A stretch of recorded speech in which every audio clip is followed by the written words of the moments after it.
Assalamualaikum. Monggo, siapa ya? Selamat siang, Bapak. Iya. Punten dengan Pak Wawan. Iya. Oh, saya ini Tanti, Pak. Saya ini penggemar sate gulai Surabaya ya. Iya. Nah, kebetulan saya ini penasaran banget sama sate gulai Sinar Jaya yang ada di mana ini? Lapangan hoki itu loh. Iya, ya. Katanya orang-orang di situ. Bapak ini yang punya. Oh, iya. Langsung makanya saya kesini langsung kasih tahu. Oh, itu tuh, Pak. Alamatnya Ya, masuk dulu. Oh, iya, iya. Masuk. Matur nuwun. Pak, sebelumnya saya mau kenalan dulu.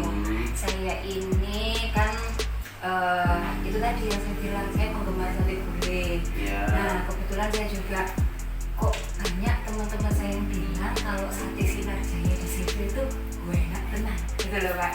Jadi saya itu kepingin langsung ketemu sama ownernya. Oh, sama bosnya ya, Pak ya. Boleh. Nanti kita ngobrol-ngobrol ya, Pak ya. Siap. Oke, sebelum kita ngobrol-ngobrol, saya mau menyapa dulu untuk Anda cerita lovers.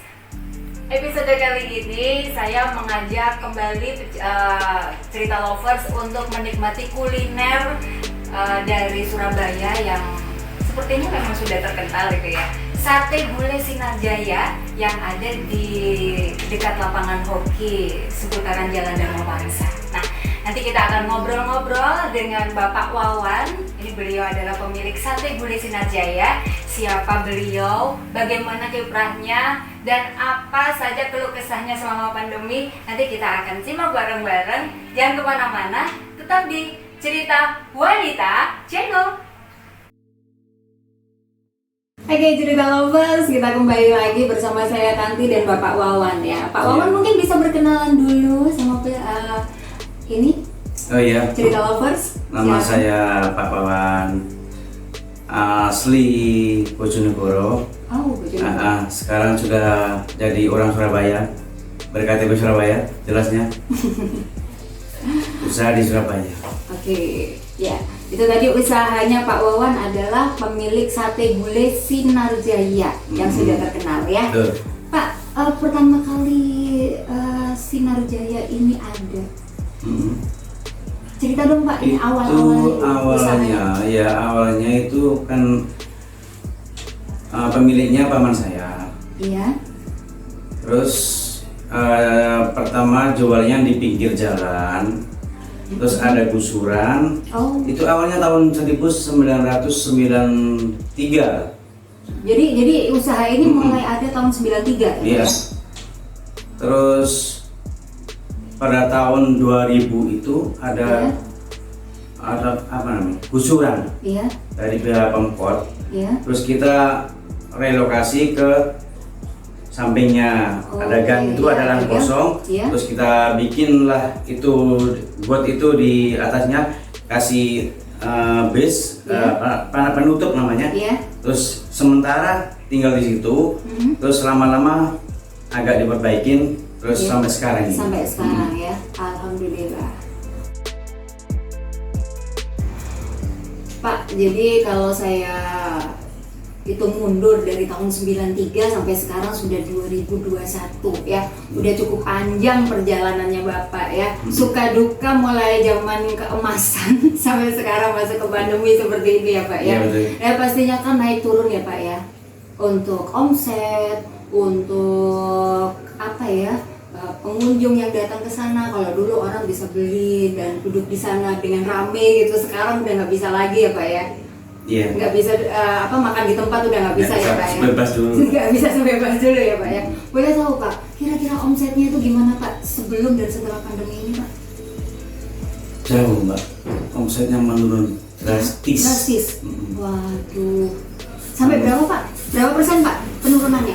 Penurunannya sampai 60%. Sampai 60%. Itu dirasakan Bapak setelah pandemi, sejak awal pandemi atau ini tahun kedua ini? Sejak ada pembatasan dulu, PSBB itu sampai sekarang. Sampai sekarang itu. Jadi penurunannya sampai 60%.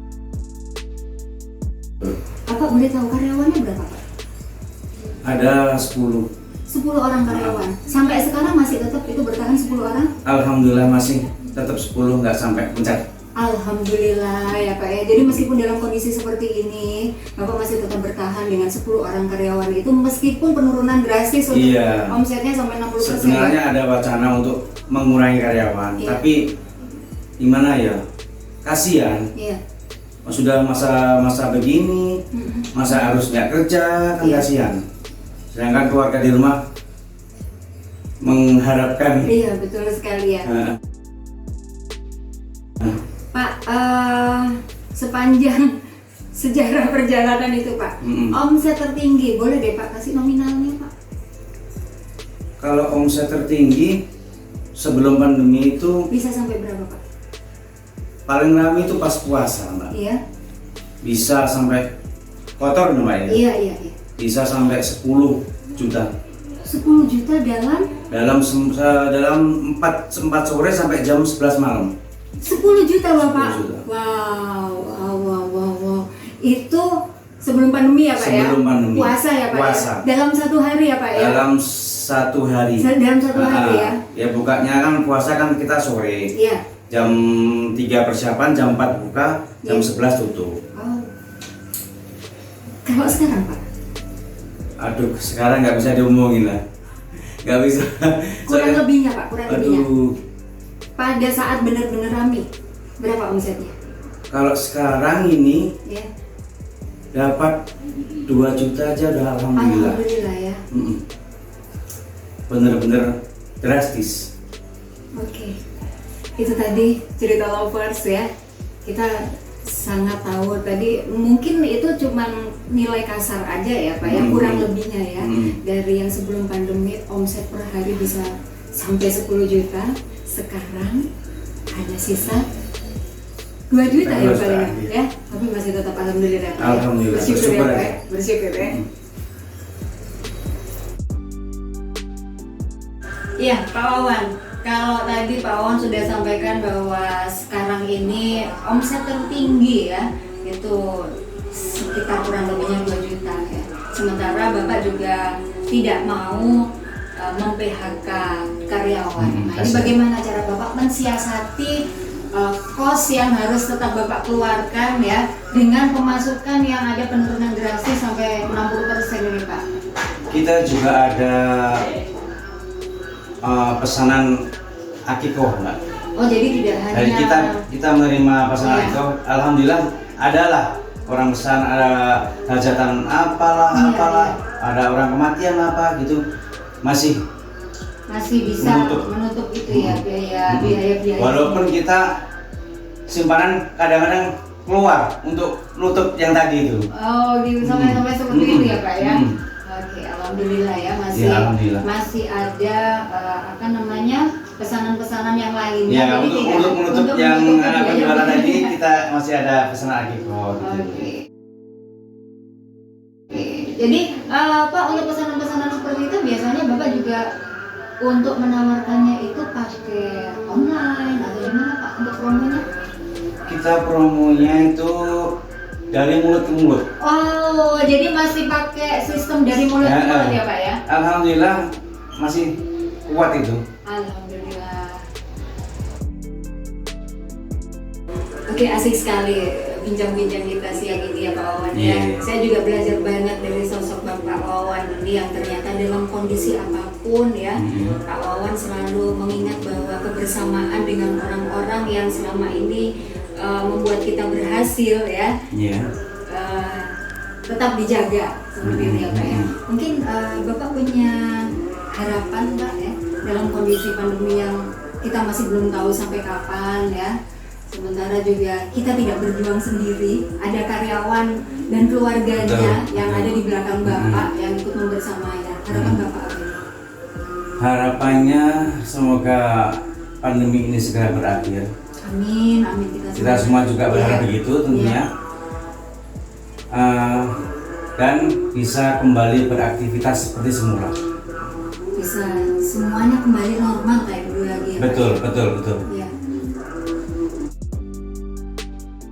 Mungkin Bapak Wawan ada pesan-pesan yang ingin disampaikan sampaikan pada rekan-rekan seperjuangan ya, yang sama-sama merasakan pahit getirnya dampak pandemi. Bapak silakan. Ya, saya berpesan kepada teman-teman seperjuangan, janganlah menyerah, tetap berjuang.